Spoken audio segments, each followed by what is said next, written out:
Morning सभी को। आवाज आज थोड़ा कम आएगा मे बी, ठीक है ना, काम चलाएंगे, ठीक है। चलिए ये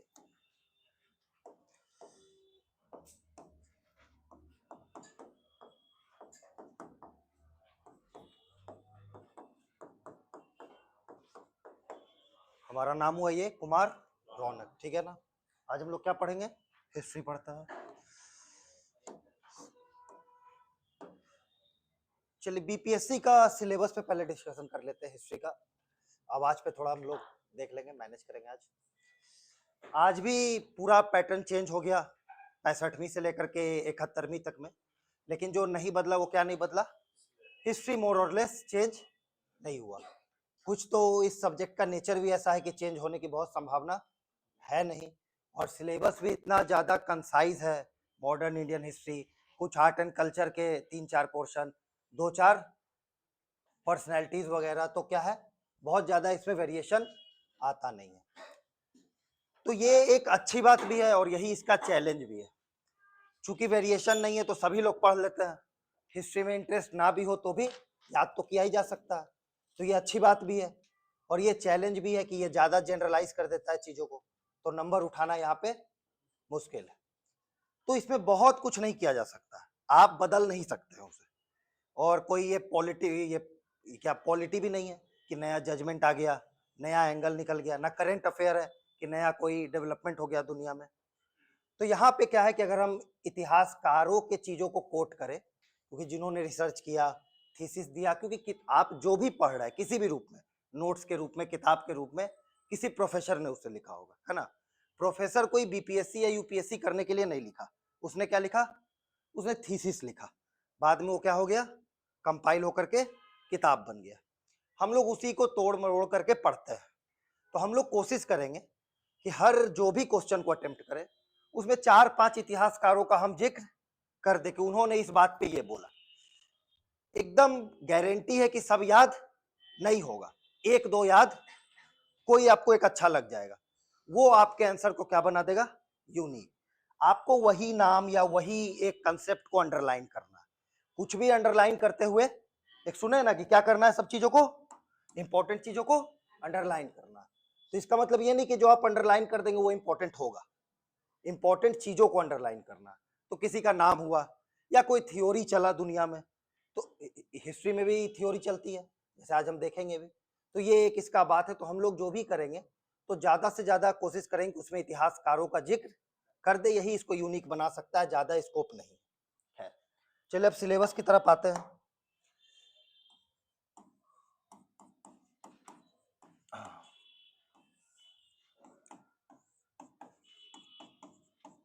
आर्ट एंड कल्चर,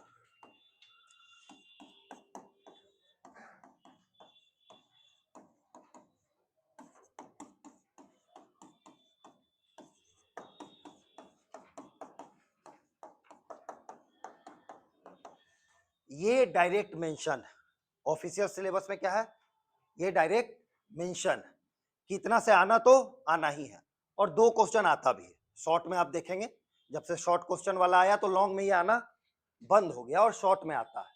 और अक्सर देखा गया है कि लास्ट का जो 2 6 या 7 का होता है, कितने का होता है, 6 का होता है या 7 का, जो भी, उसी में आता है। मतलब 14 से 16 नंबर आने का संभावना सिर्फ इसी 2 से होता है, ठीक है। इसके अलावा भी कुछ जुड़ गया है, जैसे टेम्पल वाला एक बार पूछ दिया है ना, टेम्पल आर्किटेक्चर। एक बार क्या पूछ दिया, केव आर्किटेक्चर। अच्छा आपने देखा होगा केव वाला क्या पूछा, ईस्टर्न इंडिया, मतलब बिहार, उड़ीसा, बंगाल, मतलब अपना बिहार पे ही फोकस उसका ज्यादा है, ठीक है। हाँ, दूसरा क्या है, तो ये 2-3 बातें हो गई। इसके अलावा अगर कुछ है तो क्या है, मधुबनी और भागलपुर वाला क्या है, मंजूसा। तो ये देखने में तो 7 है, लेकिन 7 क्लास नहीं लगेगा, है ना, क्योंकि ज्यादातर क्या है, हम तो लॉन्ग में लिखवा देंगे और मैं आपको अपनी कॉपी भी दिखा दूंगा। लॉन्ग और शॉर्ट में भी लिखा एक ही चीज जाता है भाई, थोड़ा बहुत कंसाइज कर दिया जाता है। तुम क्या छोड़ोगे, क्योंकि बाकी के लॉन्ग में आप देखे होंगे कि उसमें क्वेश्चन लिखा रहता है। हिस्ट्री शॉर्ट में, हिस्ट्री के शॉर्ट में क्वेश्चन नहीं लिखा रहता है, क्या लिखा रहता है, सीधा टॉपिक लिख देता है ना, ओपन एंडेड, जितना लिख सके उतना लिखिए, है ना। तो लिखना सब कुछ होता है, थोड़ा कम कम लिखना होता है, 2 पेज के अंदर लिखना होता है, यही चुनौती है। तो ये आर्ट एंड कल्चर में ये 7 बातें हम लोग पढ़ेंगे। इसके अलावा हो सके एक आध मुझे बीच में कुछ ऐसा चमके। अगला क्या है, कुछ पर्सनैलिटीज है।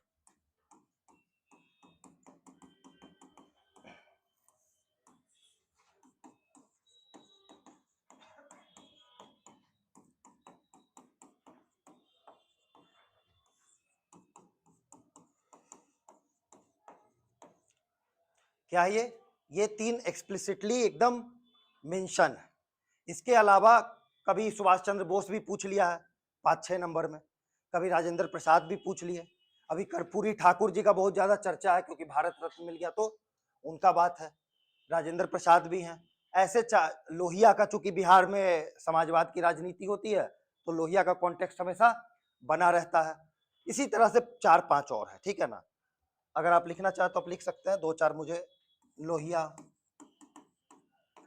जेपी, सुभाष चंद्र बोस, और क्या है जी, डॉक्टर राजेंद्र प्रसाद, XYZ। अब उतना तो पढ़ाते समय याद आएगा, रट करके तो ठीक है। इसी तरह से 2-4 कर्पूरी ठाकुर हुए, ये बात हुआ, ये एक्सप्लिसिटली मेंशन है। इसके बाद क्या मेंशन है, modern Indian history from 1857 to 1947 with special reference to Bihar, कि भैया 1857 तो बिहार में क्या हुआ, तो वीर कुंवर सिंह वाला कहानी आ जाता है भैया। 1917 में चंपारण आ जाता है, 1920 में नॉन कॉपरेशन मूवमेंट हुआ तो बिहार में कहा क्या हो गया, 1930 में तो बिहार में क्या हो गया, 1942 में तो बिहार में क्या हो गया।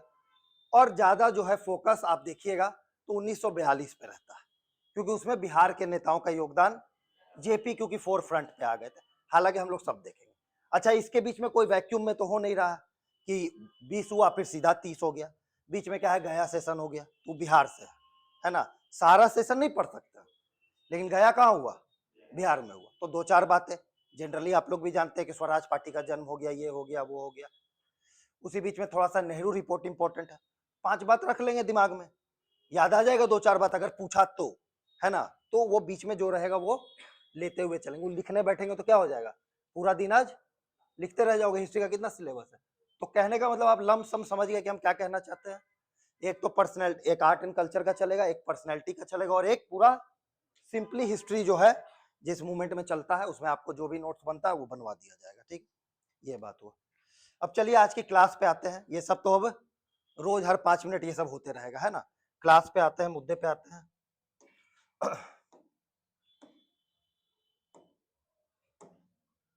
तो आज का हमारा क्या टॉपिक है, हम लोग कौन सा सेक्शन पहले कवर कर रहे हैं, 1857 से 1947 वाला, यही पहले कवर करेंगे, ठीक है ना। चलिए,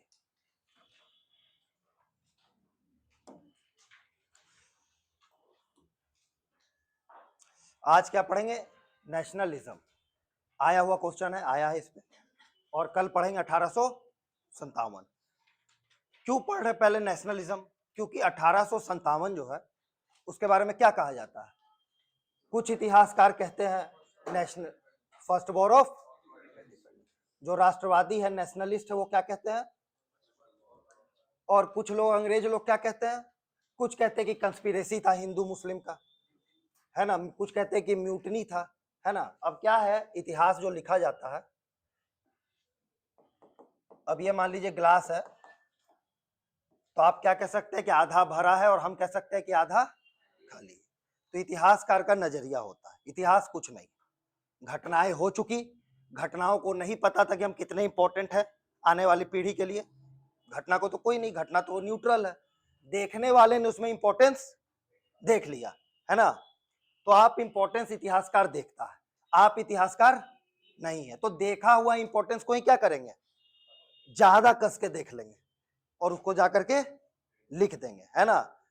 बाकी वो लोग क्या क्या देखा हम देख करके आएंगे, ठीक है। चलिए, आज यार बड़ा खराब स्थिति है, इतना खराब आवाज नहीं है मेरा, ठीक हो जाएगा कल तक, ठीक है ना। कहाँ चला गया,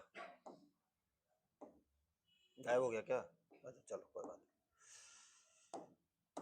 क्या हेडिंग,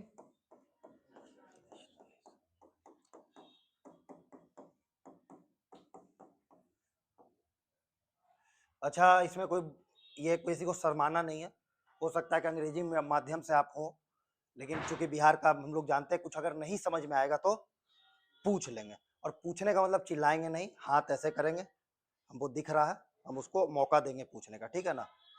ऐसे बीच में नहीं बोलना, अच्छा नहीं लगता, फ्लो टूट जाता है और कल्चर्ड भी नहीं है। नेशनलिज्म क्या होता है जी? हिंदी में राष्ट्रवाद। सुनते हैं आजकल तो नेशनलिज्म का बाढ़ आया हुआ है। ये एक पॉलिटिकल आइडियोलॉजी, ये क्या है? ये एक राजनीतिक सिद्धांत है। एक लाइन में ये क्या है? अच्छा है बुरा है उसको छोड़ो, है क्या?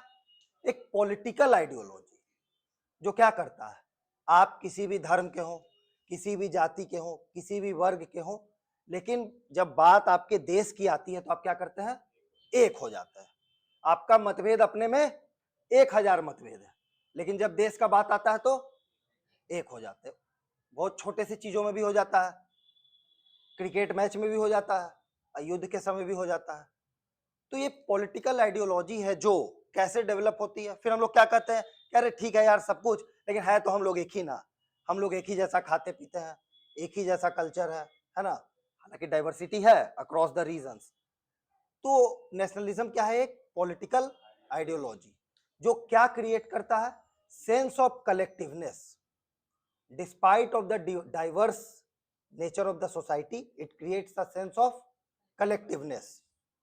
और क्या है ये? बेसिकली एक पॉलिटिकल आइडियोलॉजी। इसमें ये शब्द लिखना है, बाकी आप कुछ भी लिखिए वो सही बात, बाकी सब सही हो सकता है, लेकिन पहला वर्ड क्या होना चाहिए? It is a political ideology. तो आप लिखना चाहे तो लिखिए, शुरू कीजिए, फिर आगे बढ़ा जाएगा, एक एक करके लंबा चलेगा अभी तो। लिखिए, nationalism is a political ideology. Nationalism is a political ideology that creates a sense of that creates a sense of that creates a sense of collective identity, that creates a sense of collective identity।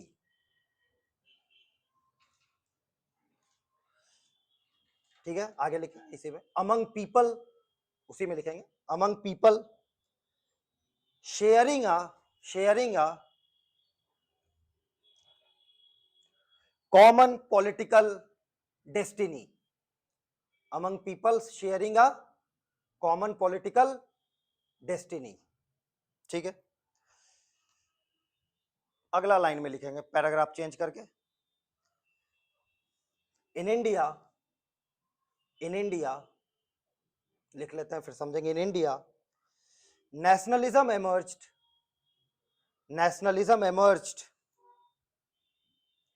primarily nationalism emerged primarily as an anti-colonial movement, as an anti-colonial movement। Movement काट दो, sorry movement काट दीजिए, response लिखिए, as an anti colonial response, as an anti colonial response to British imperialism, to British imperialism.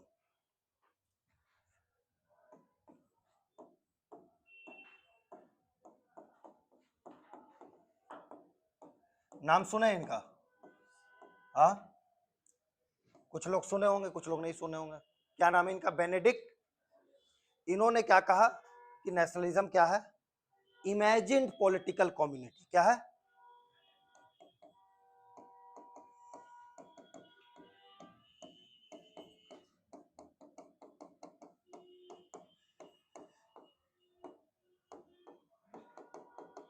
चलिए, political community है तो समझ में आ गया कि भाई सबकी राजनीति मोर और लेस भारत को लेकर के सेम है, कि भाई लड़ोगे तो हम अपने देश के साथ है। ठीक, इमेजिन्ड क्यों है? इमेजिन्ड इसीलिए है, समझने के लिए समझिए, कि 1946 का भारत का लड़ाई होता तो आप आज का जो बांग्लादेश और पाकिस्तान का रीजन है उसके लिए भी आप कहते कि नहीं नहीं नहीं उसको भी हारना नहीं चाहिए। लेकिन 1947 के बाद में कहां आपका नेशनलिज्म हो गया? बाउंड्रीज में आ गया, वो दोनों को आपने छोड़ दिया, इमेजिन्ड। क्योंकि पॉलिटिकल बाउंड्रीज हमेशा फ्लूइड है, जो अशोक के समय था वो मोदी जी के समय नहीं है। तो ये इमेजिन्ड है, आज भारत बढ़ जाए आज घट जाए कुछ आप कह नहीं सकते। जितना पे रहेगा कम्युनिटी क्या करेगा, उसी पे अपना होल्ड बनाएगा, है ना, उसी को लेकर के अपनी आइडियोलॉजी को सेट करेगा। इसीलिए नेशनलिज्म, कोई देश छोटा हो चाहे बड़ा हो, नेशनलिज्म उसका आपस एक दूसरे में अपने अपने प्रति बराबर रहता है। ऐसा थोड़ी कि छोटा देश है तो इसका नेशनलिज्म छोटा है, उसका भी नेशनलिज्म क्या है, बराबर है। तो क्या है, एक इमेजिन पॉलिटिकल कम्युनिटी। ठीक है, आप लिखना चाहें, जैसे आपने ये सिंपल सा एक डेफिनेशन लिखा, आप इसको स्टार्ट कर सकते हैं ऐसे, है ना, कि पॉलिटिकल थियोरिस्ट या political scientist Benedict Anderson defined nationalism as imagined political community. फिर लिखेंगे nationalism is X Y Z, जो भी लिखे। इससे आपको ये ऐसे में भी काम आ सकता है कहीं भी, है ना, क्योंकि आप कितना भी जीएस पढ़ लीजिए, 300 नंबर का क्या है, उसका कोई तैयारी, वो रोज तैयारी हो रहा है, और नहीं तो कोई तैयारी उसका लिखते रहिए आप कितना भी, ऐसे क्या हो जाएगा उससे, अगर आपका थॉट प्रोसेस डेवलप नहीं हुआ है तो उससे कुछ नहीं होगा, है ना। ठीक है, तो आप इसका क्या कर सकते हैं, इस्तेमाल कर सकते हैं, कहाँ पे, स्टार्ट करने में। ठीक है, अब हम लोग धीरे धीरे बढ़ते हैं आगे। क्वेश्चन जो बीपीएससी सीधा सीधा क्वेश्चन पूछता है कि क्या क्या कारण थे जो भारतीय राष्ट्रवाद का उदय हुआ। तो एक तो सिंपल कारण आपको भी पता चल रहा है कि अंग्रेजों ने क्या किया था, हमारा शोषण कर रहे थे, राजनीतिक तौर पर, पॉलिटिकली, इकोनॉमिकली, सोशली, कल्चरली। तो as a response to anti colonial movement, और anti colonialism is not only a political term. आप आज भी क्या है, कॉलोनियल माइंडसेट से हम लोग ग्रसित है, नहीं तो हम लोग में से कोई ना कोई एक आध आदमी धोती कुर्ता पहन लेता। तो कॉलोनियलिज्म सिर्फ पॉलिटिकल चीजों तक डिफाइंड नहीं है, आपके खान पान, रहन सहन, है ना, बर्गर खाना, तो क्या बर्गर महंगा भी खा लेते हैं तो दुख नहीं होता है, लेकिन रोटी अगर बोले कि 60 रुपया हो गया पीस तो बड़ा गजब हो गया, है ना, गरीब के साथ क्या हो गया, अन्याय हो गया। लेकिन बर्गर अगर 500 का मिल रहा है तो अन्याय, तो कल्चर हो गया, वो मतलब स्टेटस लग रहा है ना। तो क्या है, कॉलोनियल माइंडसेट ही। खैर, क्या क्या फैक्टर रिस्पॉन्सिबल है, तो मल्टीपल फैक्टर्स। पहला हेडिंग डालिए, हेडिंग ए वाला डालेंगे, factors for emergence of nationalism, factors for the emergence of nationalism।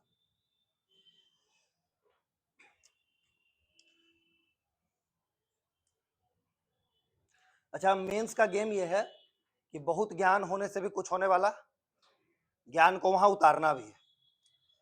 आपके अनुसार कितना पेज लिख देना चाहिए, 400 वर्ड शायद कहता है, लिखा हुआ वहां कहीं नहीं होता, या लिखा होता होगा वो ध्यान नहीं है, कितना पेज में लिख देना चाहिए आंसर। हाँ, हम आपको पहले बताते हैं, किसी भी चीज में 5 से 6 पॉइंट लिख करके जितना में भी हो उसको बंद कर देना चाहिए। और जब आप 5 से 6 पॉइंट लिखेंगे तो 3-4 पेज अपने आप हो जाएगा, उससे ज्यादा मत लिखना, ठीक है ना। क्योंकि फिर क्या होता है, सर मेरा 2 गो छूट गया, सर मेरा 6 गो छूट गया, मेरा इंटरव्यू कॉल आ गया और मेरा मेरिट से आउट हो गए। तो जब पूरा लिख लेना तो पेज तो बचा हुआ है ना, लिख देना अपना कहानी, है ना। हमेशा याद रखना पॉइंट में लिखना, और कभी भी कुछ क्वेश्चन लिखोगे, जैसे अभी लिखोगे, तो क्या लिखोगे, पहले नंबर दोगे, क्या दोगे, नंबर देना। ये सब जो है ना, ये सब कोई वैल्यू नहीं है सबका। जब तुम नंबर देते हो तो एक साइकोलॉजिकल बात है कि अगला आदमी भी देख रहा है तो क्या देखता है, कि पॉइंट दिया, है ना। क्या हो रहा है यार, छोड़ो हटाओ। तो कभी भी क्वेश्चन कैसे लिखोगे, एक नंबर देकर के, हिस्ट्री में तो तुम नंबर देकर के ही लिखना। दूसरी बात, पहला क्लास है तो थोड़ा बता देते हैं, हो सकता है कि सेम चीज आपको सब हेडिंग याद ना रहे, हो सकता है कि याद ही ना आए उस समय प्रेशर में, बहुत मुमकिन है, ठीक है ना, बहुत मुमकिन है। एक लिखना, जितना लिखना होगा लिख देना, फिर 2 लिखना। और ये सब मत सोचना कि नंबर नहीं दिया इसलिए ऐसा हुआ, ऐसा नहीं होता है। बहुत लोग मिलेगा कि फीता से नाप के नंबर मिलता है, ये सब सुने हो कि नहीं, है? नहीं सुने हो। हमारी मामी है भी, वो बीपीएससी में भी वो पोस्टेड भी है। तो वो जब 2 बार फेल की तो क्या बोली कि बे जानते हैं फीता से नाप के नंबर देता है।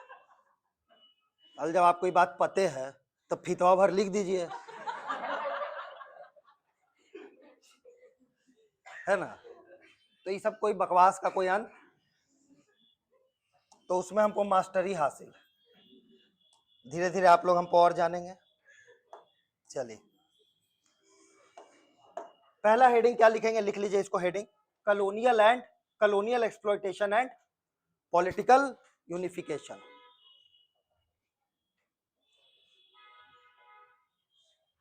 और अगर एग्जाम में सब हेडिंग याद हुआ ईश्वरीय शक्ति से तो तुरंत उसको घेर देंगे, ठीक है, कि देख अन्नाप, है ना।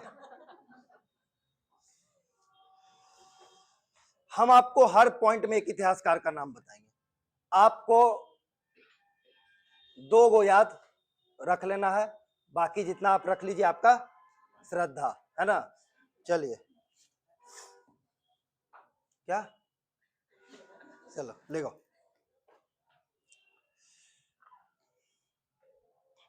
अब क्या है भैया, कॉलोनियल एक्सप्लॉयटेशन पहले समझ लेते हैं, एंड पॉलिटिकल यूनिफिकेशन।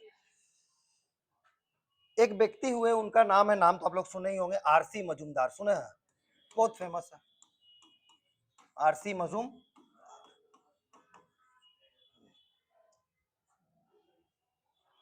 फूस फूस मत करो, समझे। तो आरसी मजूमदार ने क्या कहा कि जब भारत में अंग्रेजी हुकूमत स्टैब्लिश हो गई, ठीक ठाक, मतलब दबदबा बना लिया, तो भारत को उन्होंने यूनिफाई किया।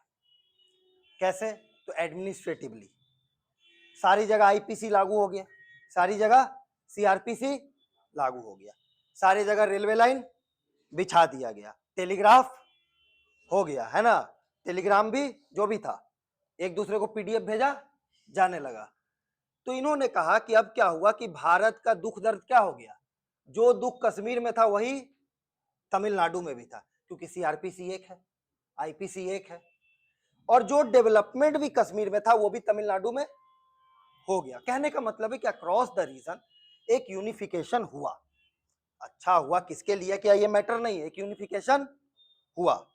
अब क्या हो गया, पहले क्या था, बिहार का आदमी का कुछ और कानून था, यहाँ का राजा का, और तमिलनाडु के आदमी का कुछ और कानून था। फिर क्या हो गया, अंग्रेजों के आने से तेरा गम मेरा गम एक जैसा सनम, है ना, तो सबका गम क्या हो गया, एक जैसा हो गया। तो यही बात आरसी मजूमदार कहते हैं कि जो ब्रिटिश इंपीरियलिज्म था उससे क्या हुआ, एक मटेरियल कंडीशन बना। मटेरियल कंडीशन मतलब भौतिकवादी रूप से सक्षम हुए, और ग्रीवांसेस भी जो था वो भी क्या हो गया, एक जैसा हो गया।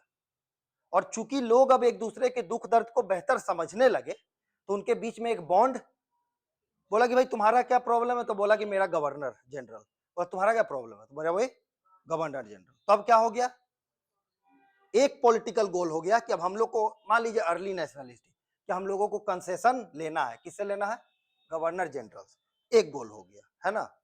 तो यही बात आरसी मजूमदार कहते हैं। अब इसको शब्दों में लिखेंगे तो आपको और बेहतर समझ में आएगा, लिखिए,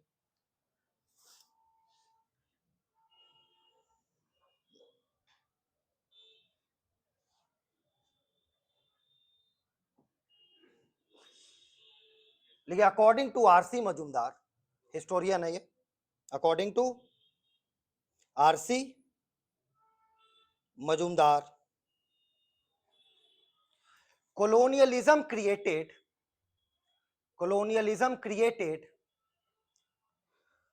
both the material condition, colonialism created both the material conditions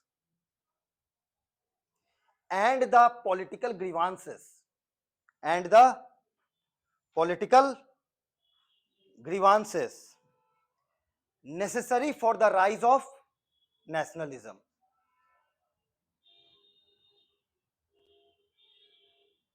Necessary for the rise of nationalism. Full stop दे करके लिख लेंगे या लाइन बदल के लिख लेंगे। He argued that British rule,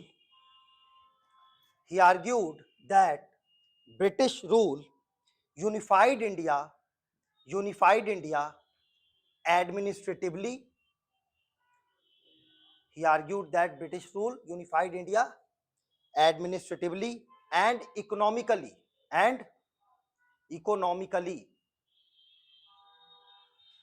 while simultaneously exploiting it.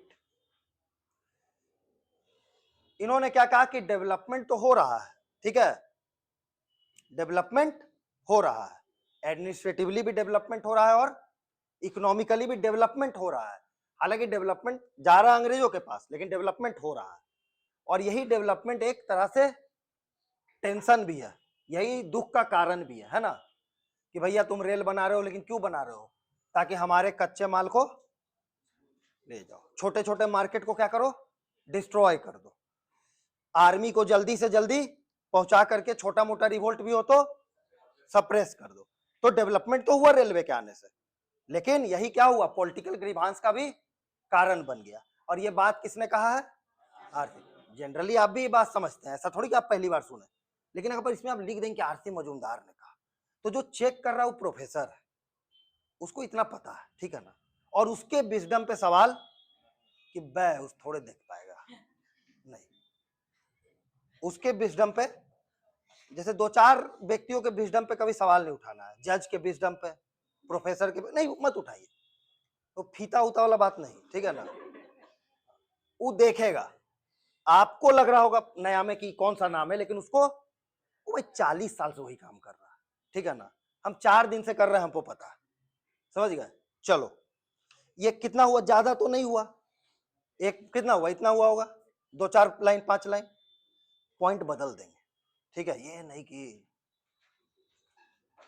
Message की तरह होता है ना, प्री डेट मैसेजेस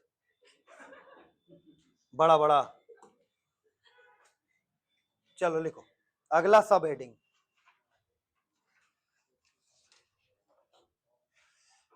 6 महीना बाद वाला मैसेज करना कि हाँ ठीक है, ठीक, नींद आ रहा है, अब फिर मोबाइल चला रहा है।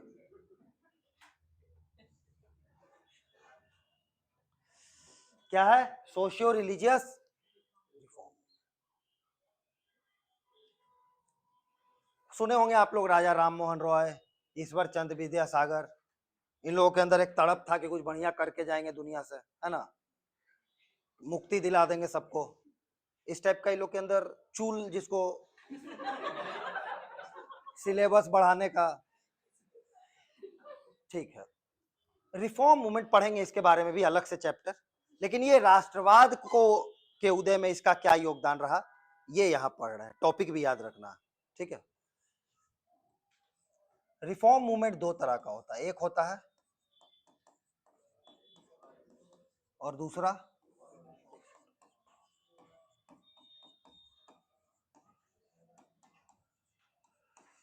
रिवाइवलिस्ट। क्या कहता है कि भैया सती गलत है, हम भी मानते हैं, दयानंद भी क्या कहे कि सती गलत है, मान लिए, लेकिन हम क्यों माने, क्योंकि कहीं वेद उद में इसका जिक्र अगर रहता तो, है ना, रहता तो वो नहीं मानते, अगर रिवाइवलिज्म का फिलोसफी पे चल। रिफॉर्मिस्ट क्या बोल रहा है कि भैया कहीं भी लिखा है, लेकिन ये इनह्यूमन है, देख करके समझ में आ रहा है ना, लॉजिक में बैठ रहा है ना कि गलत है, तो फिर ऐसा गलत है। तो दोनों का एजेंडा सेम है, लेकिन रास्ते, जैसे गांधी भी कह रहे कि आजादी चाहिए, भगत सिंह भी क्या कह रहे हैं, चलो भगत सिंह रेडिकल हो गए मान लो, सुभाष चंद्र बोस तो कांग्रेस में ही थे, कांग्रेस, सुभाष चंद्र बोस भी क्या कर रहे हैं, आजादी चाहिए। तो सुभाष चंद्र बोस कहें त्रिपुरी में कि यही लड़ाई कर दिया है, पोलैंड पे हमला कर दिया है जर्मनी, अब हम लोग को क्या करना चाहिए, ब्रिटिश को इस पे ब्लैकमेल करना चाहिए। तो गांधी जी नहीं, अपराध है ना, जब मेरा दुश्मन कमजोर हो तो हम हमला नहीं, उसको खाने पीने देंगे, जब वो ताकतवर हो जाएगा तो पिटाने जाएंगे, मतलब उनका यही सब था। हम बहुत बड़े गांधीवादी है, टेंशन नहीं। अच्छा हाँ, एक बात और, जैसे बेसिक बात, पहला क्लास है, थोड़ा दोस्ती भी हम लोग कर लेते हैं, कभी भी गांधी उंधी को बुरा बात,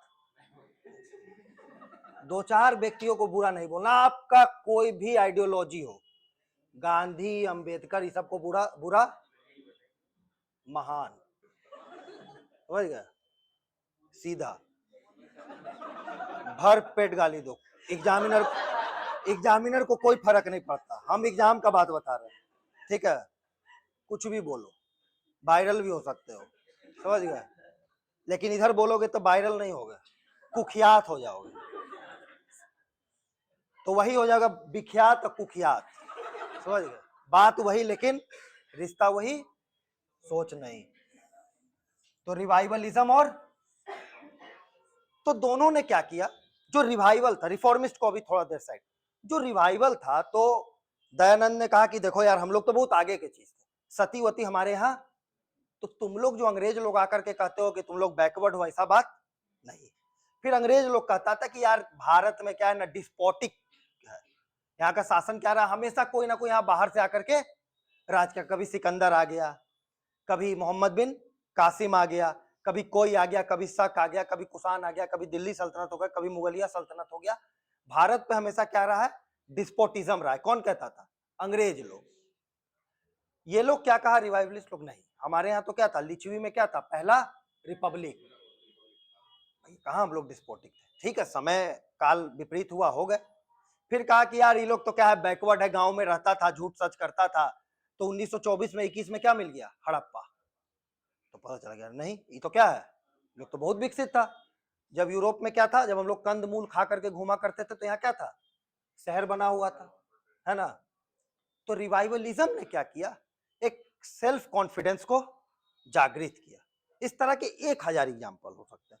तो रिवाइवलिज्म क्या करेगा, सेल्फ कॉन्फिडेंस को, कि नहीं यार हम लोग इतने भी बैकवर्ड नहीं थे, तो मतलब हम लोग कुछ कर सकते हैं। जैसे आप एक आध पीटी लटक गए, आपको फिर अपना तीसरा क्लास का मार्कशीट मिल गया, जिसमें आप लगातार टॉप कर रहे थे, है ना, सब करता है तीसरा क्लास में। कुछ लोगों से पूछोगे 10वां में कितना नंबर, वो याद नहीं है, तीसरा का उसको याद है। लड़कियों में विशेष प्रकार से पाया जाता है ना, हम लोग तो 5.6 सीजीपीए, ऐसे बता रहा है, इससे ज्यादा कभी, चलो। तो समझ गए, रिवाइवलिज्म ने क्या किया, एक sense of self confidence generate किया।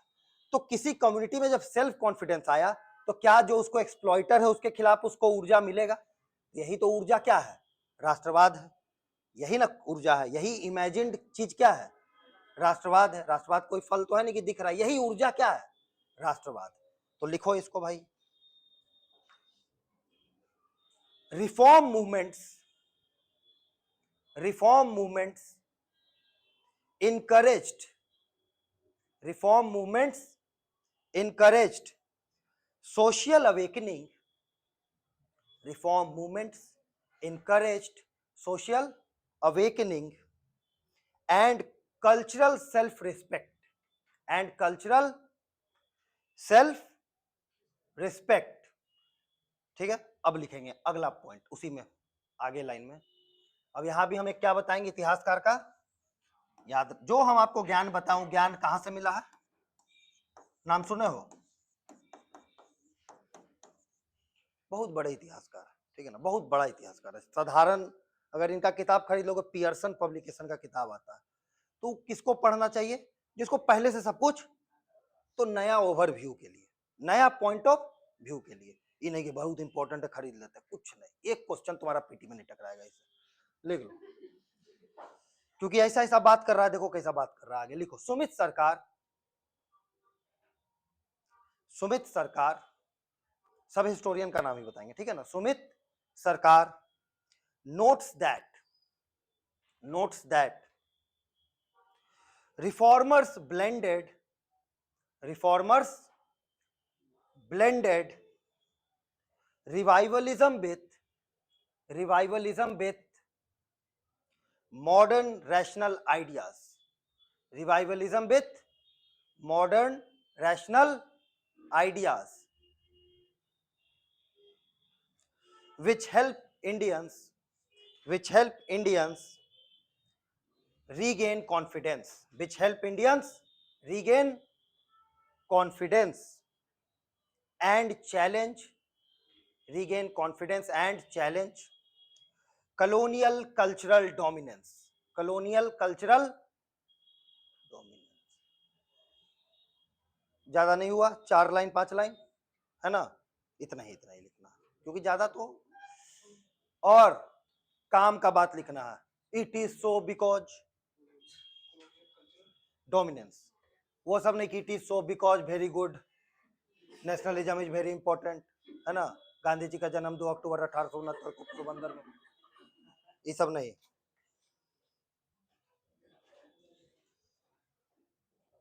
याद रखना है, गाय पे से 1 क्लास का बच्चा भी लिखेगा और ग्रेजुएशन में भी पूछेगा, ये आईएएस भी लिखेगा, लेकिन क्या होगा, डायमेंशन अलग, फिर वही गाय एक चौपाया जानवर है, पाप लगता है इससे।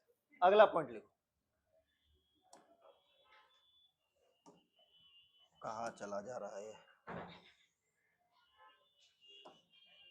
देखो अगला हेडिंग क्या है, western education and modern political ideas. अब आप लोग सुने होंगे घटना चक्र में कि 1835 में क्या आ गया था, मकौले। कुछ का मन मचल रहा होगा कि 2 फरवरी बोलिए, 2 फरवरी 1835 को क्या आ गया था, मकौले मिनट।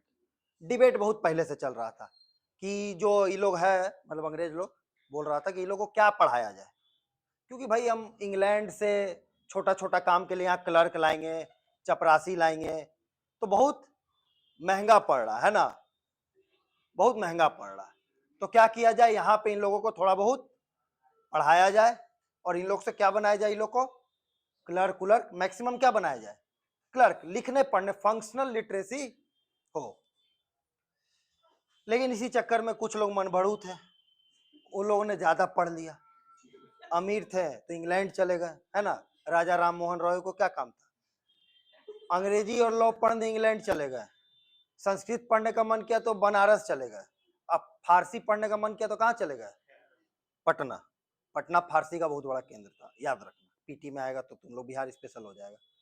जब फारसी पढ़ने कहाँ गए थे राम मोहन रॉय, आज भी जब तुम पटना कॉलेज के उधर जाओगे तो एक तो मुस्लिम बहुल इलाका है, और अभी भी वो यूनिवर्सिटी, अब पता नहीं एग्जैक्ट उसी लोकेशन पे होगा कि, लेकिन फारसी का उधर कॉलेज है ना, उर्दू कॉलेज है उधर है, समझे, फारसी का ये बहुत बड़ा गढ़ था, जैसे संस्कृत का गढ़ क्या था, बनारस था, ठीक है। तो इस तरह के तमाम लोग हुए, राजा राम मोहन रॉय या ऐसे बहुत से लोग हुए, टैगोर खानदान पढ़े जा रहा है, पढ़े जा रहे हैं, है ना। तो क्या हो रहा है, पढ़ते पढ़ते ही लोग को क्या हो गया कि अरे अरे अंग्रेज लोग क्या बता रहा है यहाँ, क्या तुम लोग को थोड़ा बहुत कुछ दे देते हैं। लेकिन इंग्लैंड में क्या मिल रहा है, लिबरलिज्म, डेमोक्रेसी, जनता चाहता है तो सरकार पलट देता है, यहाँ क्या है, जनता चाहता है जनते को पलट देता है ना, चाहता ही नहीं है कोई कुछ। तो जब ये लोग ज्यादा पढ़ लिया तो ये लोग किसको पढ़ लिया, फिलोसफर्स को पढ़ लिया, वहां के मॉडर्न आइडियाज को जान गया, और यहां भी क्या मांगने का प्रयास करने लगा कि भैया हम लोग को भी डेमोक्रेसी दो। तो अर्ली नेशनलिस्ट जो है कांग्रेस वाला, वो लोग क्या मांग रहा है कि थोड़ा सा कंसेशन दे दीजिए, हम लोग को क्या दीजिए, एग्जीक्यूटिव काउंसिल में जगह दे दीजिए, लेजिस्लेटिव काउंसिल में जगह दे दीजिए। तो क्या मांग रहा है कि हम लोग को थोड़ा सा डेमोक्रेसी, थोड़ा सा इलेक्शन करवा दीजिए हल्का फुल्का। तो कैसे जाना ये लोग, क्योंकि ये लोग पढ़ लिया अंग्रेजों को कि भैया ये लोग बात वहां कुछ और कर रहा है और यहाँ कुछ और कर रहा है ना। तो जब वेस्टर्न एजुकेशन आया तो वेस्टर्न आइडियाज से ये लोग क्या हुए, रूबरू हुए, और जब रूबरू हुए तो इन्होंने द्वंद्व पाया, इंग्लैंड के राज्य में और भारत के शासन में इन्होंने क्या पाया, डुअलिटी पाया। और यही डुअलिटी ने क्या इनको प्रोवोक किया कि हमको भी इस आइडियाज के बेस पे क्या करना चाहिए, इनसे अपना अधिकार लेना चाहिए। लेने का तरीका चरण ब चरण अलग होते रहा, पहले अर्ली नेशनलिस्ट थे जो दादा भाई नौरोजी एंड कंपनी था, फिर थोड़ा एक्सट्रीम हुआ, एक्सट्रीमिस्ट होते चला गया, बात वही रह गया। तो कहने का अर्थ है कि वेस्टर्न एजुकेशन ने क्या किया, वेस्टर्न आइडियाज को प्रेजेंट किया, और जिसने एक क्या दिया, एक फिलोसॉफिकल बेडरॉक बनाया, किसके लिए, राइज ऑफ नेशनलिज्म के लिए। इसका लबोलुआब है, लिखिए, English education, English education introduced ideas of introduced ideas of liberty, democracy, constitutionalism,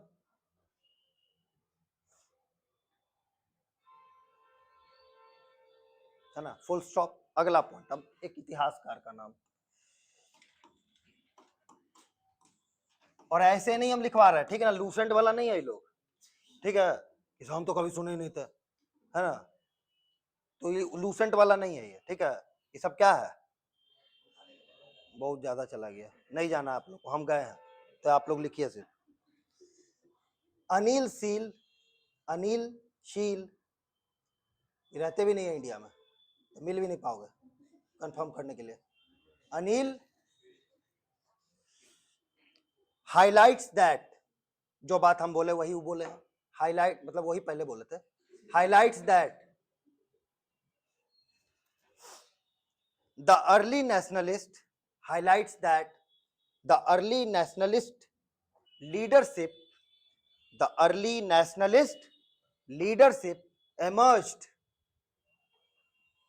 from a early nationalist leadership emerged from a new English educated middle class, a new English educated middle class created by colonial policies, ठीक है, colonial policies, जो cut to cut बात है, कोई इसमें if but है नहीं, याद कर सकते हो अगर क्षमता है तो सीधे रट जाओ। अच्छा रटोगे कैसे, ऐसे ही से नहीं, ठीक है ना, 20 बार अगर रीडिंग दोगे, कितना बार, कम से कम याद हो जाएगा, 20 बार रीडिंग अगर तुम 2-2 3-3 दिन पे, तो अरे कुछ नहीं, अपना सब्जेक्ट पढ़ो, तो उधर बहुत बड़ा सिलेबस है, इसको क्या करना है, एक बार, हाँ एक बार पढ़ते रहना है इसको, जब पढ़ते रहोगे ना तो वहां लिखा जाता है, इससे अच्छा लिख के आओगे, समझ गए, एकदम तो नहीं लिख पाओगे यही चीज, लेकिन इससे अच्छा लिख करके आओगे, गारंटी, बहुत आइडियाज आएगा तुमको, ठीक है। और एक दो नाम तो, अच्छा एक और ट्रिक बताते हैं, इतना भी तेज प्रोफेसर नहीं है, तो कभी इधर का उधर हो जाए तो उसका भी लोड, इतना भी तेज देखो ऐसे ही निकलता है, समझ गए हमको, हाँ नहीं सुमित सरकार लिखो फिर, मतलब उल्टा नाम सही लिखो तुम यार, नाजायज फायदा उठा रहे हो, ट्रिक का नाजायज फायदा उठाया जा रहा है, अन्याय हो रहा है। चलो आगे लिखो, चौथा पॉइंट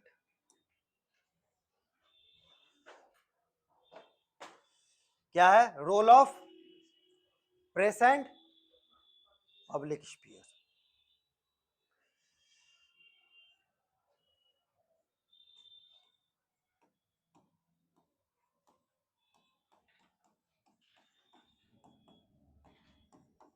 दो जगह इनका नाम लिए, किसी एक जगह तो याद रह ही जाएगा, दोनों जगह भी डाल देंगे तो कोई दिक्कत की बात, ऐसा थोड़ी कि एक आदमी एक ही बात बोल के मर गया, है ना, तो दो बात भी बोल सकता है आदमी, इतना बड़ा जोक था हमको आज पता। चलो ठीक है, एक टर्म निकला, सुने तो नहीं ही होगे, प्रिंट कैपिटलिज्म, क्या बोलते हैं उसको, थ्योरी निकला, क्या निकला, प्रिंट, अब जब तुम ये लिखोगे ना और आदमी के पास पड़ेगा, और इसको जब तुम ऐसे एकदम कस के अंडरलाइन कर दोगे और अगला दिख गया, क्या क्या कहना है, जनता क्या है बहुत आगे निकल चुका है, बगल वाला कंप्यूटर का देखिए सही वाला, उसको पॉज कीजिए।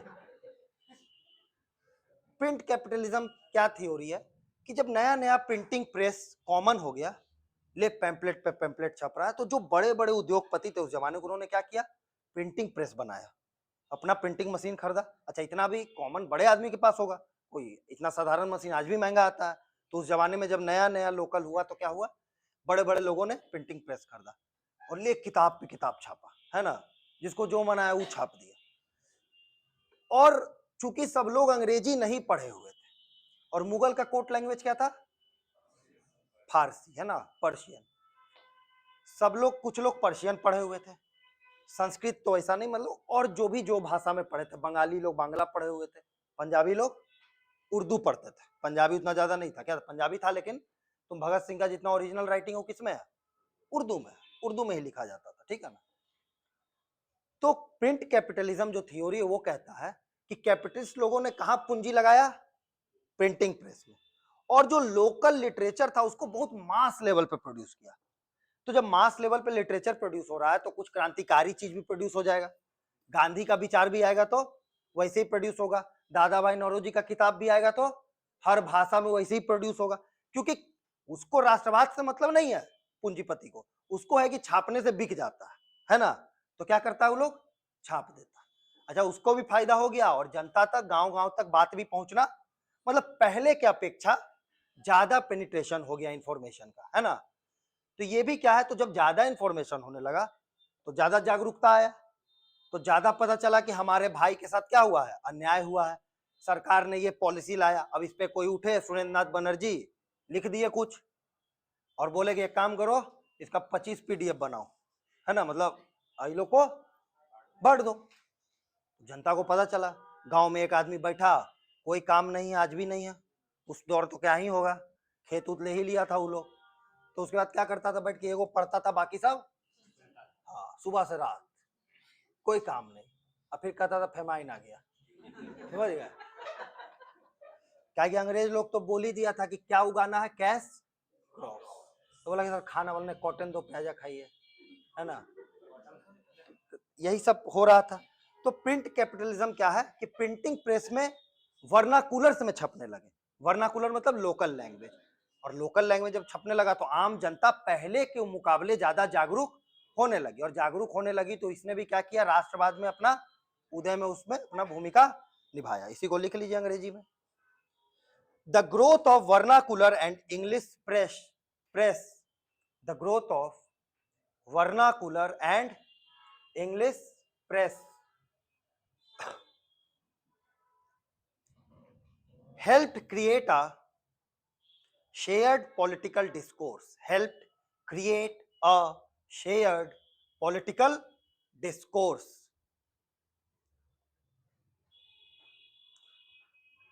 ठीक है, फुल स्टॉप, अगला लाइन क्या, डिस्कोर्स लास्ट वर्ड था, इतना हमको याद है,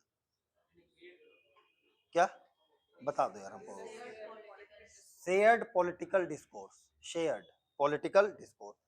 अगला लाइन लिखो, Benedict Anderson idea of,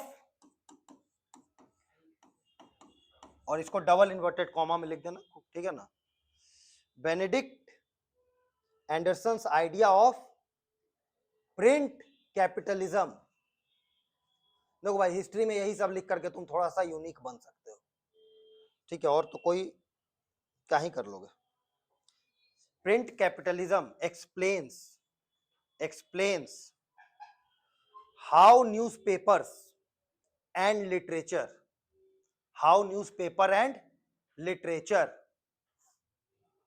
enabled the imagining of a national community across regions, imagining of a national community across regions, region, regions,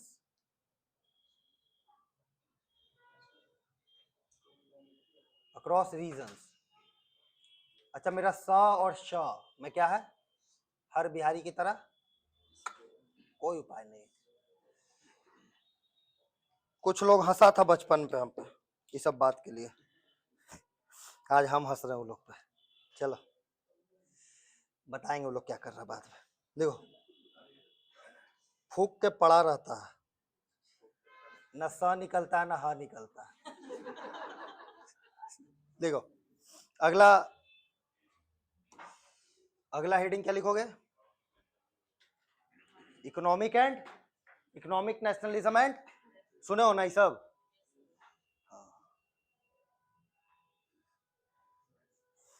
अच्छा एक बात याद रखना यार, पीटी में मेंस में ना भावनाओं में नहीं बहने लगना, पूरा घटना चक्रवात दोबारा लिखने का उसमें जरूरत, जितना फैक्टवा पता है सब लिखिए देंगे आज हम कि इन 1867 दादा भाई नौरोजी, है ना, ये सब काम का बात यार, टू द पॉइंट लिखो, ठीक है, फैक्चुअल एग्जाम्पल दे सकते हो एक आध, एकदम जितना याद आ गया घटना चक्र वाला नीचे का तो सब नहीं लिख देना है, लोग इसमें भी परेशान है, कुछ लोग आप सुने भी होंगे, आप ऐसा महसूस किए होंगे कि क्या छोड़े समझे नहीं आता। दूसरा सब्जेक्ट में कैसे समझ आ जाता है कि पूरा छोड़ देता है, उसका घटना चक्रवा याद नहीं हुआ अभी, है ना, या क्वेश्चन उसमें ऐसा पूछ दिया कि बताइए जुडिशियरी ने क्या किया है जेंडर जस्टिस के लिए, हो गया कहानी गोल। तो फैक्चुअल एग्जाम्पल दे सकते हैं, एकदम फैक्ट ही, ये कैसे कॉमा दे देंगे, ऐसा नहीं लिखो। तो ये तो दादा भाई नौरोजी का थ्योरी है। इन्होंने क्या बताया कि ड्रेन ऑफ वेल्थ हो रहा है, यहां से पैसा जाता है और कहां चल जाता है, इंग्लैंड, इंग्लैंड के पास चला जाता है, वहां जो सेक्रेटरी ऑफ स्टेट है उसका पेमेंट भी भारत से जा रहा है, जो भी यहाँ पे कर्मचारी अधिकारी काम कर रहे हैं उनका पेमेंट भी भारत से जा रहा है, होम चार्जेस जिसको कहा। यही तो दादा भाई नौरोजी लिख करके सिलेबस बढ़ा गए। बिपिन चंद्रा का नाम सुने होंगे, सबको एक खरीदा भी होगा वो वाला किताब, हाँ बहुत अच्छा, फेंक दो वो किताब है। तो बिपिन चंद्रा क्या बोले कि दादा भाई नौरोजी का जो ये थ्योरी है वो क्या है, fountain head of economic nationalism. ये शब्द को याद रखोगे तो कोई काम है। क्या बोले वो, fountain head of economic nationalism, आर्थिक राष्ट्रवाद का क्या है, जननी है, स्रोत है, ठीक है। कौन कहा, बिपिन चंद्रा। और कहा कि इसने दिखाया कि भारत को क्या किया जा रहा है, इकोनॉमिकली एक्सप्लॉइट किया जा रहा है, और इसने जनता में क्या किया, एक आक्रोश भरा कि भाई ऐसा करने से हमको रोकना चाहिए, और इसने भी क्या किया, एक राष्ट्रवाद की भावना पे योगदान दिया उसको जागृत करने में। इसी को लिख लेंगे 4 लाइन में।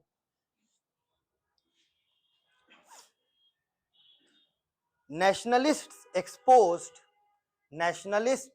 exposed colonial exploitation through economic critique. Nationalists exposed colonial exploitation through economic critique. Full stop. दादा भाई नौरोजीज है ना, apostrophe S, drain theory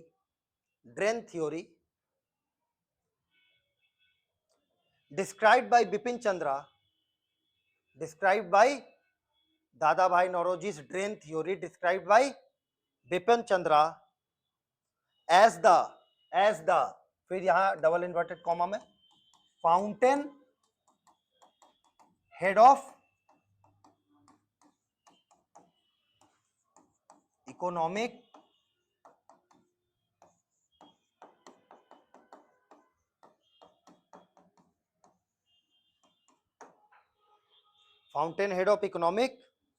nationalism.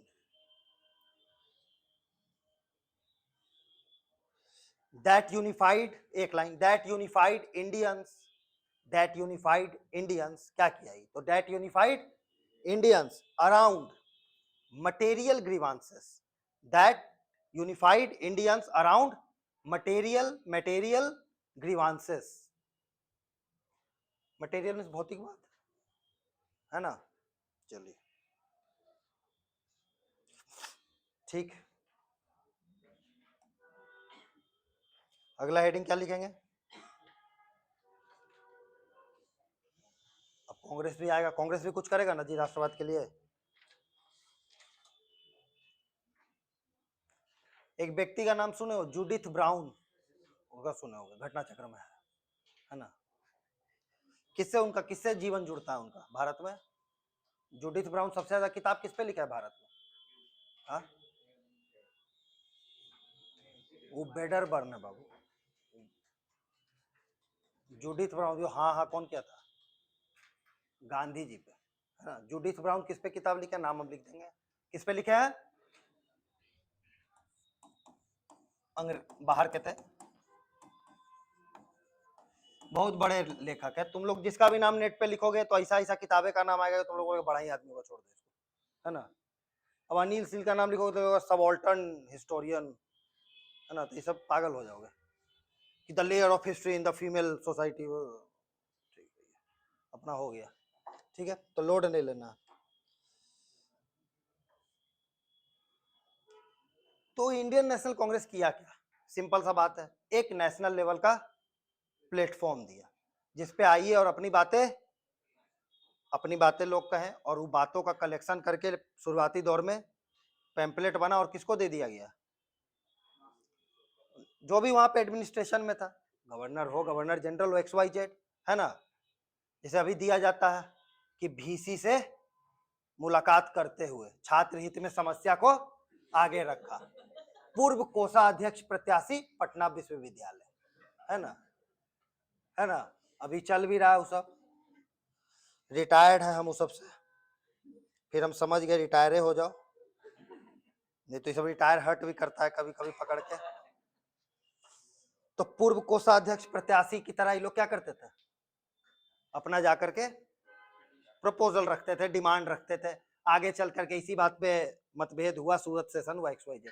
तो इंडियन नेशनल कांग्रेस ने एक प्लेटफॉर्म, तो अरे मतभेद होने के लिए भी तो कुछ चाहिए ना, है ना, पहले मत तो मिले तब तो उसमें भेद आएगा। तो क्या है, इंडियन नेशनल कांग्रेस वही क्या था, एक प्लेटफॉर्म था जिसने क्या किया, जनता के डिमांड के लिए एक सेफ्टी बल्ब कह लो, कोई दिक्कत नहीं है, एक प्लेटफॉर्म तो दिया कि आप अपनी बातें कहाँ कहिएगा, यहाँ कहिएगा। और इसने भी क्या किया, एक दिशा दिया राष्ट्रवाद को कि जो एनर्जी है इधर उधर मत बर्बाद करो, कहाँ आओ, कांग्रेस के पास आओ। तो ज्यादातर लोग किसके मेंबर बनते थे, आजादी तक भी ज्यादातर, हाँ बहुत लोग इससे सहमत नहीं हुए, तो समय समय पे अपना रास्ता बदलते रहे, नया रास्ता भी बनाते रहे। भगत सिंह या पार्टी उससे सहमत नहीं थी, लोग अपना रास्ता देखते थे। कम्युनिस्ट सहमत नहीं थे, सोशलिस्ट थे भी नहीं थे मान लेते हैं, अपना रास्ता भी लोग बनाते रहे।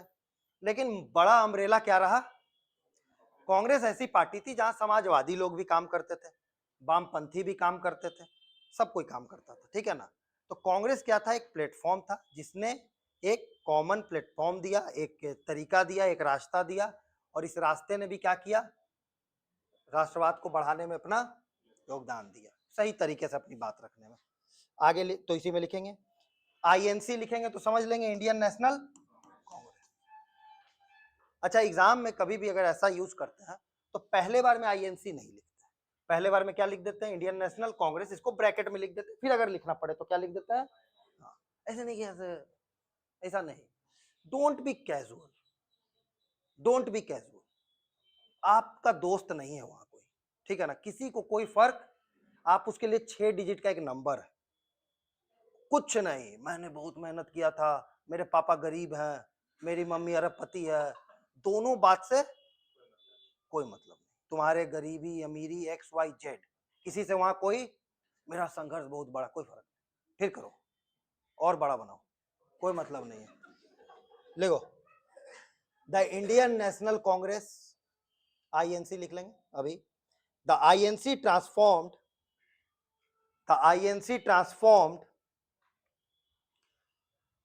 nationalist consciousness, the INC transformed nationalist consciousness into organized political action, organized political action, ठीक है।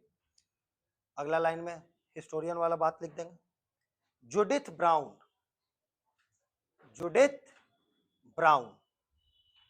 emphasizes that, ठीक लोग है ना, जुडिथ ब्राउन। अच्छा, फाउंडेशन वालों को पढ़ाते हैं ना तो लोग कुछ ज्यादा मानसिक गरीब है तो सब, जुडिथ ब्राउन emphasizes that, अच्छा मेरा आदत है गरीब बोलने का, ठीक है ना, तो हम मानसिक पे बोल रहे हैं, आर्थिक पे गरीब, हम बोलेंगे आप गरीब है तो आपको क्या बोल रहे हो, मानसिक गरीब है, तो हम वो गरीब बोल दिया, ऐसा नहीं, ठीक है। Judith brown emphasizes that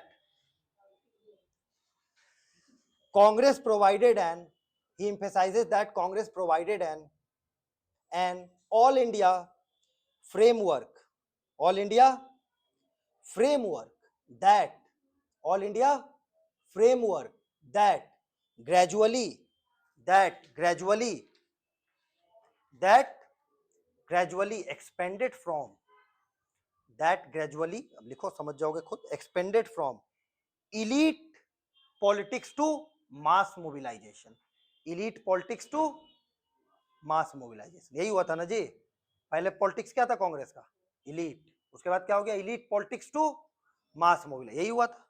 Gandhi ji के आंत से क्या हो गया, जो दादा भाई नौरोजी के समय क्या था, ऐसे बैठ गए सब, बैठ कर गए, अरे नहीं नहीं कुछ भी कहिए डफरिन साहब इतने भी बुरे नहीं है ना। तो लेकिन बाद में क्या हुआ कि नहीं, गांधी जी आए तो बोले कि नहीं बात करना होगा भाई, बराबरी पे बात करना होगा। पहली बार कब अंग्रेज और गांधी जी बराबरी पे बात की? हाँ, गांधी इरविन मोर और लेस। बताओ, गांधी जी संघर्ष कर रहे हैं 1917 से भारत में, उसके पहले अफ्रीका में कर चुके हैं। तो उस लेवल का आदमी 12-14 साल संघर्ष किया तब जाके बराबर में आया, है ना। तो पेशेंस भी जीवन में, अब आप इसको कहीं कोट कर सकते हैं, मतलब यूज कर सकते हैं। देखो, एंगल से देखना शुरू करो, कोई ऐसा कोई बड़ा बात नहीं है, बस एंगल अपना सही रखो। वो कब होगा? जब दिमाग को बाकी चीजों से खाली करोगे, है ना। जब हम एक बात बताते हैं, अपना भी अनुभव है, सुने भी हैं, महसूस भी किए हैं। तुम 5 घंटा पढ़ते हो, इससे कोई फर्क नहीं पड़ता। अगर तुम 1 घंटा भी बकवास करते हो, बकवास इन द सेंस बकवास बात कर रहा है बिना मतलब का, हार जाएगा, एबीवीपी हार जाएगा पटना यूनिवर्सिटी में, तू हरा देगा, तो वो सब कोई फायदा नहीं। हम रिटायर्ड है वहां के, सस्ती चाय दुकान पे आज भी 40 रुपया उधार है, जाते ही नहीं, है ना। सस्ती का चाय दुकान गया है उधर? नहीं है। तुम लोग पटना यूनिवर्सिटी का नहीं है क्या आप लोग? अच्छा, कोई बात नहीं। कहा कहा? मानसिक। चलो ठीक है, अगला पॉइंट लिखिए अब।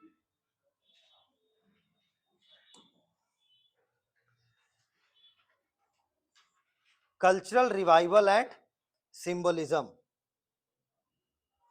मोर और लेस पहले वाला पॉइंट जितना ही है, ठीक है।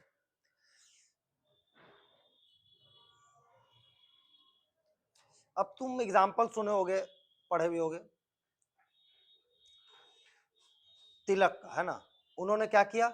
गणेश चतुर्थी, शिवाजी वाला फेस्टिवल, या ऐसे सिंबल चुनना जो कि दर्शाए, हिम्मत को दर्शाए, लड़ाई को, संघर्ष को दर्शाए, है ना।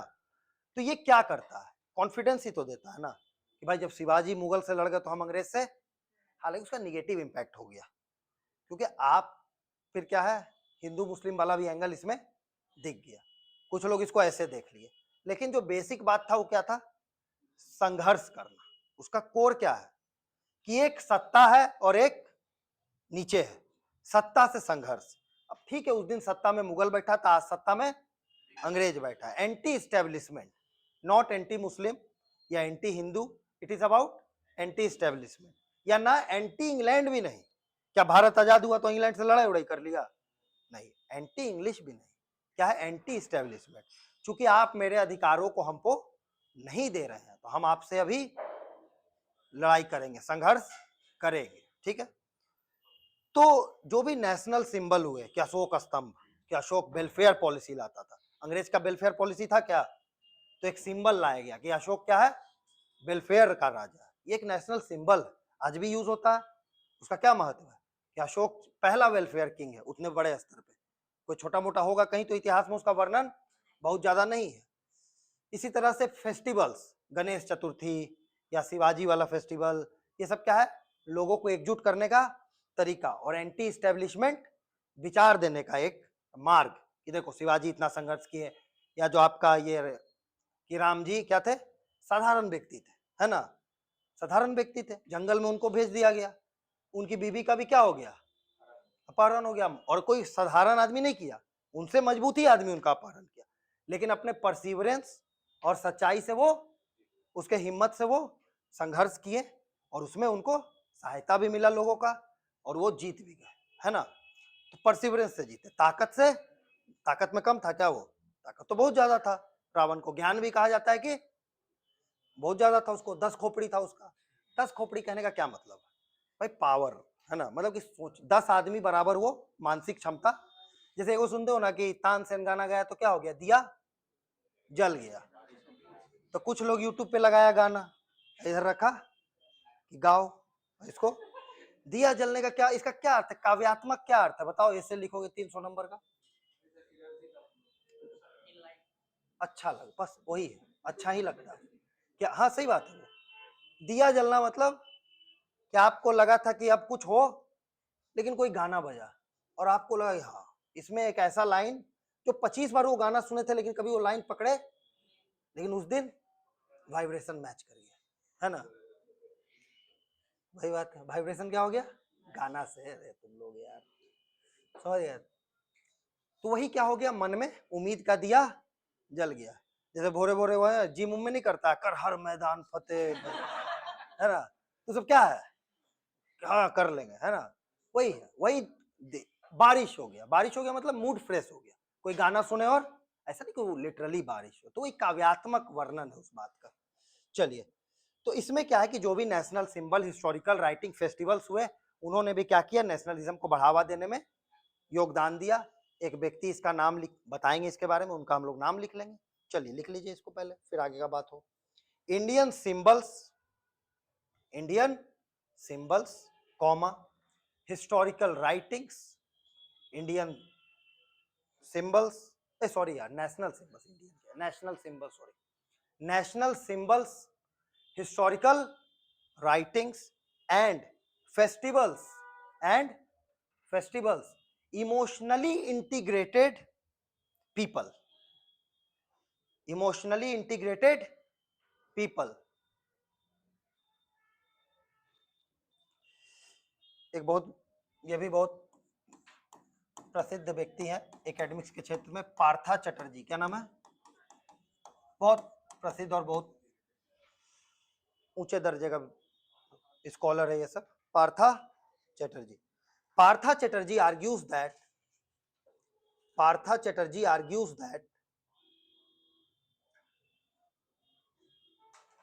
nationalism first, nationalism first, Partha Chatterjee argues that nationalism first developed in the inner domain, developed in the inner domain of culture, developed in the inner domain of culture before challenging colonial power politically. Inner domain of culture before challenging colonial power politically, colonial power political, कि मतलब उसको चुनौती देने से पहले मन में वो बातें, आत्मविश्वास आ गया। अब क्या है, अब तुम उसको, अब इसको पूरे को इंटीग्रेटेड वे में समझो, साधारण रूप में। तो पहला पॉइंट क्या था जी, कि हाँ एक्सप्लॉयटेशन भी हो रहा था, डेवलपमेंट भी हो रहा था, लेकिन एक्सप्लॉयटेशन क्या हुआ, यूनिफिकेशन के चलते एक जैसा होने लगा, तो सबका क्या हो गया, एक जैसा दुख दर्द हो गया। तो ये भी क्या किया, आपस में गठबंधन बनाने में मदद किया, राष्ट्रवाद।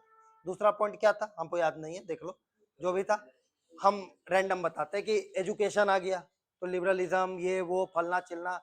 फिर क्या है कि वर्नाकुलर प्रेस का प्रचार होने लगा, उसके लिए कैपिटलिज्म वाला वो शब्द यूज किया, प्रिंटिंग कैपिटलिज्म जो भी था। इसी तरह से क्या है, कल्चर वल्चर, इसी तरह से 7 पॉइंट। कितना और पॉइंट हो सकता है, अंत ही नहीं हो सकता, है ना, अंत ही नहीं। तो अगला क्वेश्चन भी लिखना है ना, बीपीएससी निकालना है ना, याद रखना। ये और हो सकता था सर, और डिटेल बताइए, पागल नहीं होना। अगला क्वेश्चन भी लिखना है, इतना ही लिख लोगे तो अब क्या करना है, कंक्लूजन। कंक्लूजन है तुम लोग अपना अपना लिखोगे, हाँ एक बेसिक बता देते हैं, बाकी तो अपना अपना लिख ही लोगे, अंग्रेजी इधर उधर करके, एक्टिव पैसिव लिखो। बेसिक बता देते हैं, 2 पॉइंट का लिख लो, कंक्लूजन में लिख लो।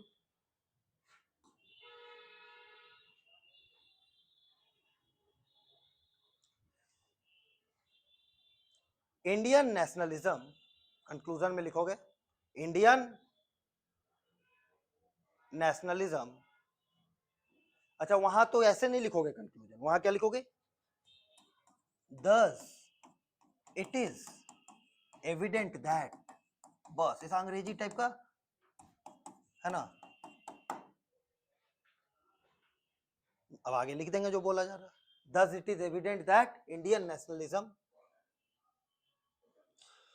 was not a sudden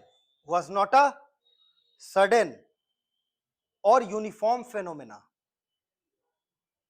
not a sudden or uniform phenomena, but a layered historical process, but a layered historical process. But a layered historical process. अगला पॉइंट उसी में लिखेंगे, आप एग्जाम में साथ में लिख सकते हैं, याद करने के लिए एक लाइन नीचे लिखेंगे। S Bipin Chandra, S Bipin, BIPAN ही लिखते हैं उसको, बिपिन नहीं लिखते, ठीक है ना। Bipin Chandra concludes, as Bipin Chandra concludes, it evolved, it मतलब nationalism, it evolved as an inclusive, it evolved as an inclusive, समावेशी, inclusive, secular and anti-imperialist and anti-imperialist movement, anti-imperialist movement capable of uniting India's, capable of uniting India's immense diversity, capable of uniting India's immense diversity into a shared struggle for freedom, into a shared struggle for freedom. कितना page हो गया ये पूरा कहानी? 5 page की जो हो गया, 3 पेज हो गया ना, ये वहां कितना हो जाएगा अपने आप? अपने आप हो जाएगा। विशेष दिमाग इसमें सब याद रहेगा। सारा हिस्टोरियन का नाम याद हो सकता है, एक दो गो तो हो सकता है ना। जब 10 बार पढ़ोगे तो एक दो गो याद, करने बैठोगे तो नहीं होगा, पढ़ोगे तो याद। जरूरी नहीं कि हम जिस सीक्वेंस में लिखे आप वैसे ही लिखें, वो जरूरी नहीं, ठीक है। हेर फेर भी कर सकता है, पूरा नाम हेर फेर करना, आधा से इधर ऐसे मत करना, ठीक है। तो ऐसे ही आराम आराम से पढ़ना है। और ओए हल्ला मत करो बाबू, ऐसे फूस फूस, ओए भाई बात नहीं, आराम से बात सिर्फ हम करेंगे, ठीक है ना, आप लोग नहीं करिएगा, आप लोग हमसे बात कीजिएगा। तो क्या है, इसी तरह से आपको आराम से, हिस्ट्री पे बहुत समय देने की आवश्यकता नहीं है। जैसे मेरा कोई नुकसान नहीं है, एक क्लास पढ़ाएंगे, कुछ ले के जाएंगे, लेकिन तुम्हारा क्या हो जाएगा? तो हम बहुत अभी ना, हम पे मेरे ऊपर कोई बहुत जिम्मेवारी है, और चूंकि हम भी अभी पढ़ने पढ़ाने वाले ही, विशेष तुम लोग को हम बूढ़े लगे नहीं होंगे, हरकत से तो एकदम नहीं। तो तुम लोग क्या है भाई कि हम समय बर्बाद किसी का करना, और तुमको शौक होगा तो होगा, हमको शौक नहीं। हमारे लिए पैसा से ज़्यादा इम्पोर्टेंट, हम चाहते हैं कि ईमानदारी से हो और समय बर्बाद ना हो। इसी तरह से प्रेम से लिख लिया जाए, क्योंकि ultimately at the end of the day आपको BPSC निकालना है, तो 70% रटने का गेम है, सारा कहानी अपनी जगह। और हिस्ट्री क्या है, ये हिस्ट्री के नाम पे ये 90% हो जाता है, क्योंकि सेम चीज आना है, वही पाल आर्ट लिख देगा, आपको लिखना पड़ेगा। तो बहुत कहानी बनाने का यहाँ जरूरत। I did not understand the basic concept of the nationalism. Can you please explain it? No, नहीं कर पाएंगे इतने। अब बाहर सर कोई किताब नहीं, कोई किताब नहीं, फिर हम यहाँ बताएंगे, जैसे हम ऑब्जर्व किए 3-4 साल पढ़ा के, तो बाहर कोई मिलेगा। सो एनी बुक 4 को बता देंगे, क्योंकि जब सच बोले तो उसको सुनना, उसको नहीं मानना था। तो अगर अलग से पूछ रहा है तो उसको अलग से कुछ बताया जाएगा, जो उसको रिजल्ट से अलग कर देगा, है ना। ऐसा नहीं करना, समझ गया। और मेरा जजमेंट मत करना, उससे हमको कुछ होने वाला कोई फर्क नहीं, समझ गया। एक आध पैसा का भी टेंशन, तो आराम से पढ़ने का, चिल रहना, जो पूछना है प्रेम से पूछिए, बाहर पूछिए, यहाँ पूछिए, ठीक है ना। आप हमारा रिस्पेक्ट कीजिए, हम ना भी करें तो कोई बात नहीं, ठीक है।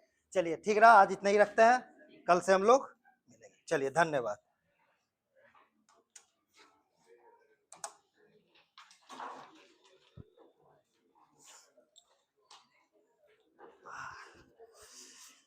हम घड़ी रखते हैं, पहनते नहीं, टेंशन मत लो, पहनता तो सब है।